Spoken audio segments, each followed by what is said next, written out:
bueno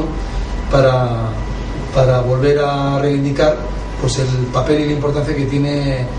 en los restaurantes, las pastelerías y las vinotecas, en este caso de la ciudad, en el conjunto de la restauración y de la hostelería de la ciudad, y bueno, y que esto sea un motivo más para que, aparte de los cursos y de las clases, pues se pruebe y se saboree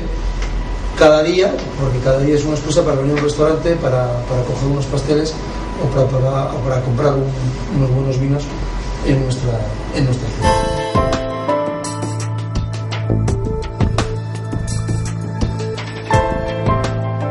Pastelería Brasil llevamos tiempo haciéndolo y desde el año pasado, salvo los espacios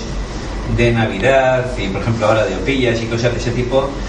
se dan cursos de pastelería y se dan cursos de cocina incluso. La tarea de sandía, hacer flores y dibujos con sandías, con melones, y bueno, es una cosa muy original y de talla. Vamos a hacer las primeras de nivel 0 para principiantes, que si luego ellos van a comer los propios que elaboren, para sacar sus conclusiones de sus fallos y sus errores. Otras temáticas, que en este caso va a ser de patio y foie, y otras que vamos a hacer ya a nivel profesional, en la que vamos a utilizar el nitrógeno líquido, que ya se ha abierto a un campo ya de compañeros. El año pasado lo hicimos, pero bueno, Coldo me animó que